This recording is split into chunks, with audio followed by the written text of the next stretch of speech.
Hello everyone, my name is Mark Gonzalez. I'm attending UTRGV and I'm majoring in biology. Today we're going to discuss variant interpretations crash course number 6. What is a DNA variant? A DNA variant is a difference in the genetic sequence compared to a reference of a normal sequence.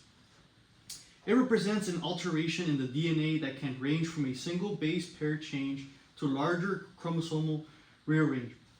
Variants are the source of a genetic diversity and can have varying impacts from none to specific significant effects of an organism's traits or health. Why interpret variants? Understanding disease risk, identify predispositions to genetic disorders, enabling proactive health management and early intervention. Guide treatment, inform clinical decisions by predicting drug response and optimizing therapy selection for better efficiency and safety. Personalized medicine, enable tailored healthcare approaches based on an individual's unique genetic profile for more precise and effective outcomes. The variation spectrum, pathogenic variants definitely linked to a disease causation of an increased disease risk. Uncertain significance, variants with insufficient evidence for classification, further research is needed to determine their clinical significance. And benign, variants not associated with a disease or health risks. Interpreting evidence, databases leverage structured data from various databases. Literature, analyze existing research and publish findings.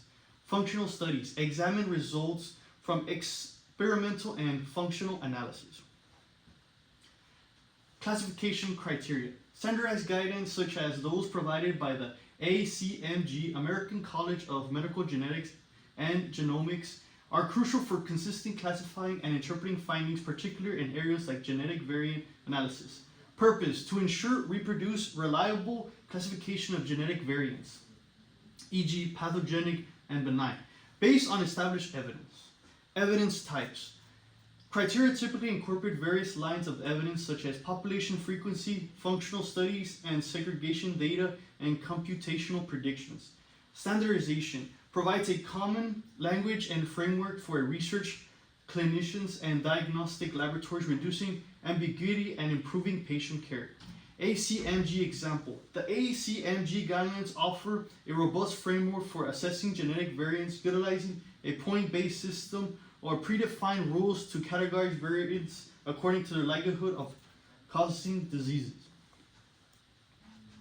ACMG guidelines, levels of evidence, understanding pathogenic classifications.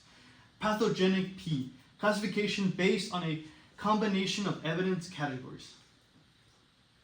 Moderate evidence, suggesting evidence that requires corroboration. Evidence strength, categorization of supported evidence, supporting evidence, ancillary evidence that strengthens a classification but is insufficient on its own, and strong evidence, robust evidence directly supporting pathogenicity. Simple flow work. Variant found, gather evidence, classify variant, and report finding. Common pitfalls. Over reliance on frequency, giving too much weight to the how often something occurs without considering other factors. Misinterpreting case reports, drawing broad conclusions from individual anecdotal cases that may not be representative. Confirmation bias, the tendency to search for, interpret, favor, and recall information in a way that confirms one's pre-existing beliefs on hypotheses. And the key takeaways. Interpretation is crucial. The meaning derived from data and information is fundamental to understanding. Evidence-based process, decisions and conclusions are supported by factual data and research. Consult experts. Seek guidance and knowledge from specialists in the relevant field. Thank you.